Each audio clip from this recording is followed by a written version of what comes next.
Rectangle. Rectangle का आमने सामने का साइड बराबर होता है। जैसे कि ये वाला साइड इस साइड के बराबर है और ये साइड इस साइड के बराबर है। इस साइड को L मान लेते हैं और इस साइड को B। L for length and B for breadth. अगर ये साइड L है तो ये भी साइड L होगा और ये साइड B है तो ये भी साइड B होगा। ये L का एरिया है और ये B का एरिया है। अगर दोनों एरिया को गुना करा दिया जाए यानी कि L इंटू B, तो ये फॉर्मूला होता है area of rectangle length into breadth. Perimeter of rectangle होगा इस रेक्टेंगल का चारों साइडों का जोड़ पेरीमीटर होता है। यानी कि इसका 2 लेंथ है और 2 ब्रेथ, तो जोड़ लेते हैं 2 लेंथ प्लस 2 ब्रेथ। 2 कॉमन कर लेते हैं यानी कि 2 इंटू लेंथ प्लस ब्रेथ, ये पेरीमीटर ऑफ रेक्टेंगल होता है। आगे है पैरेललोग्राम। ये पैरेललोग्राम एक प्रकार का रेक्टेंगल ही है। रेक्टेंगल से ही ये पैरेललोग्राम निकला हुआ है, यानी रेक्टेंगल को थोड़ा सा टेढ़ा करके इस पैरेललोग्राम में कन्वर्ट किया गया है। यानी इसका एरिया पहले ऐसा था, अब एरिया ऐसा हो गया, यानी एरिया में चेंज लाया गया है बस। इसका पेरीमीटर वही है, इसका पेरीमीटर रेक्टेंगल का पेरीमीटर सेम है लेकिन एरिया अलग अलग है। तो एरिया देखते हैं क्या होगा। अगर यहाँ से हम एक लाइन परपेंडिकुलर ड्रॉ करें, इसको H कहते हैं और इस चीज़ को बेस कहते हैं, इसको B से डिनोट कराते हैं, ठीक है। B फॉर बेस और H फॉर हाइट, ठीक है। तो यहाँ पर अगर हम देखें ध्यान से, ये दोनों को मल्टीप्लाई कराते हैं by Pythagoras theorem, base into height. अगर गुना कराएं तो यही इसका एरिया होगा, area of parallelogram, base into height. और जैसे पहले हमने बताया कि जो रेक्टेंगल का एरिया पेरीमीटर है वही इस पैरेललोग्राम का भी पेरीमीटर होगा। पेरीमीटर में कोई चेंज नहीं होगा, यानी कि 2 इंटू लेंथ प्लस ब्रेथ। ये रेक्टेंगल का भी था पेरीमीटर और इसका भी पेरीमीटर, पैरेललोग्राम का पेरीमीटर यही होगा, 2 into length plus breadth.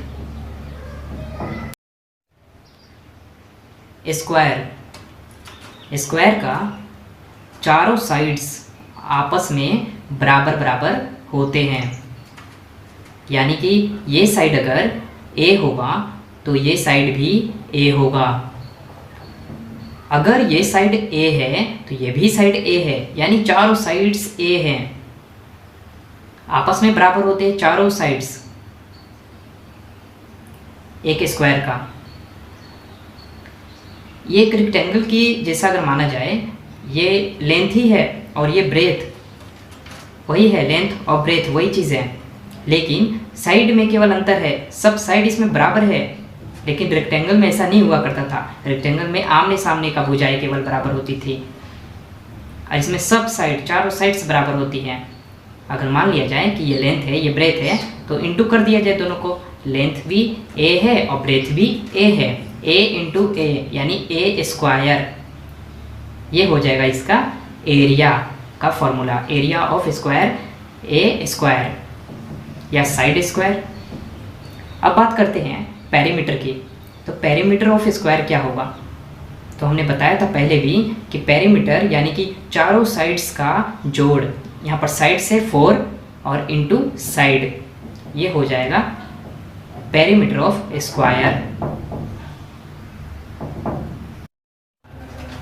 Rhombus एक प्रकार का स्क्वायर ही है, यानी कि स्क्वायर से ही रोम्बस को निकाला गया है। यानी स्क्वायर को थोड़ा सा टेढ़ा करके और स्क्वायर में चेंज किया गया है, इसके एरिया में चेंज किया गया है। स्क्वायर के एरिया में चेंजेस आया हुआ है ये रोम्बस, ठीक है। यानी कि जो हम देख सकते हैं यहाँ से, अगर एक यहाँ से अगर हम डायगोनल एक खींचे और एक यहाँ से डायगोनल खींचे तो इसको कहेंगे D1 और इसे कहेंगे D2, ठीक है, D1 D2। तो यहाँ पर सब जगह जो है एक एक ट्राइंगल निकला। तो ट्राइंगल का जब एरिया निकालते थे तो 1/2 होता था, तो इसीलिए 1/2 इंटू D1 इंटू D2 ये हो जाएगा area of rhombus, 1/2 D1 into D2। अब पेरीमीटर की बात करते हैं। तो पेरीमीटर जो स्क्वायर का पेरीमीटर था वही इसका भी पेरीमीटर होगा, केवल एरिया में चेंज हुआ है, पेरीमीटर में चेंज नहीं है। यानी पेरीमीटर इसका भी क्या होगा, 4 इंटू साइड जो स्क्वायर का था। What is the area of trapezium? अगर यहाँ से एक लाइन ड्रॉ करें जिसका नाम ए है और यहाँ का लाइन ड्रॉ करते हैं जिसका नाम बी है, और यहाँ पर दो लाइन ड्रॉ करते हैं परपेंडिकुलरली, ठीक है, परपेंडिकुलर दो लाइन ड्रॉ की है, ठीक है, जिसका नाम एच कहते हैं। और यहाँ से यहाँ तक का जो लेंथ है इसको सी कहते हैं, और यहाँ से यहाँ तक का लेंथ जो है उसको डी कहते हैं। यहाँ पर दो ट्राइंगल दिख रहा होगा आपको, first triangle and second triangle, और बीच में एक रेक्टेंगल है। रेक्टेंगल का साइड्स पैरेलल होते हैं, यानी कि जो आमने सामने का साइड होता है वो बराबर होता है। अगर ये साइड बी है तो ये साइड भी बी होगा। तो एरिया ऑफ ट्रेपीजियम निकालने के लिए एरिया ऑफ पहले दिस ट्राइंगल निकालना पड़ेगा, ये फर्स्ट ट्राइंगल का एरिया, और सेकंड ट्राइंगल का एरिया निकालना होगा और जोड़ देना होगा रेक्टेंगल के एरिया से। तो चलिए निकालते हैं एरिया ऑफ फर्स्ट ट्राइंगल, ठीक है, फर्स्ट ट्राइंगल का एरिया निकालते हैं। तो 1/2 into C into H plus 1/2 into D into H, यानी बेस इंटू हाइट है, और प्लस करते हैं b इंटू एच जो एक रेक्टेंगल है उसका एरिया।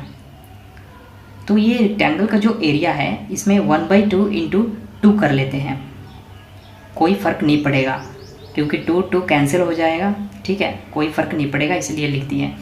यहाँ पर 1/2 को सभी में से कॉमन करने के लिए, ठीक है, तो कॉमन कर लेते हैं 1/2, और h तीनों में है तो h कॉमन हो गया, 1/2 इंटू एच, और इंटू यहाँ पर देखिए सी डी और 2b है, तो 2b को b प्लस b कर लेते हैं, b plus b equal to 2b होता है, क्योंकि कॉमन करने के लिए। तो c b और d को, ये तीन चीज़ को यहाँ पर a माना गया है तो a लिख देते हैं, और प्लस b जो 2b था यहाँ से b हम एक ले लिए। तो निकलता है यहाँ से फॉर्मूला एरिया ऑफ ट्रेपीजियम का 1/2 into H into A plus B, this is the area of trapezium.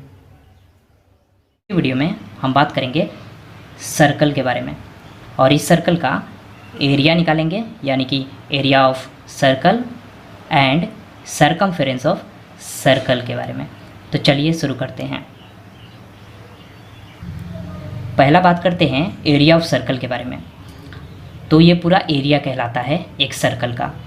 अगर इस सर्कल को इसके डायमीटर से, यानी यहाँ से काट दें तो देखेंगे ये सर्कल दो हिस्सा में डिवाइड हो गया है।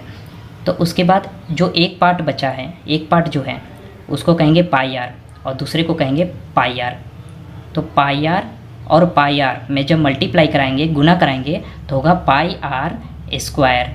This is the area of circle.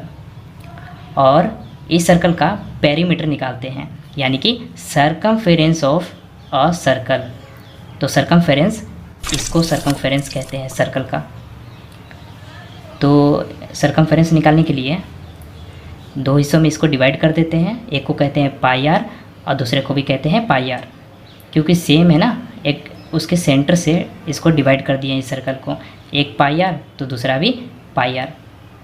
तो पाई आर में जब जोड़ देंगे तो 2 pi R, this is the circumference of a circle. उम्मीद है कि आपको यह वीडियो अच्छी लगी होगी। ज़रूर से ज़रूर इस वीडियो को सब्सक्राइब करें। Thank you.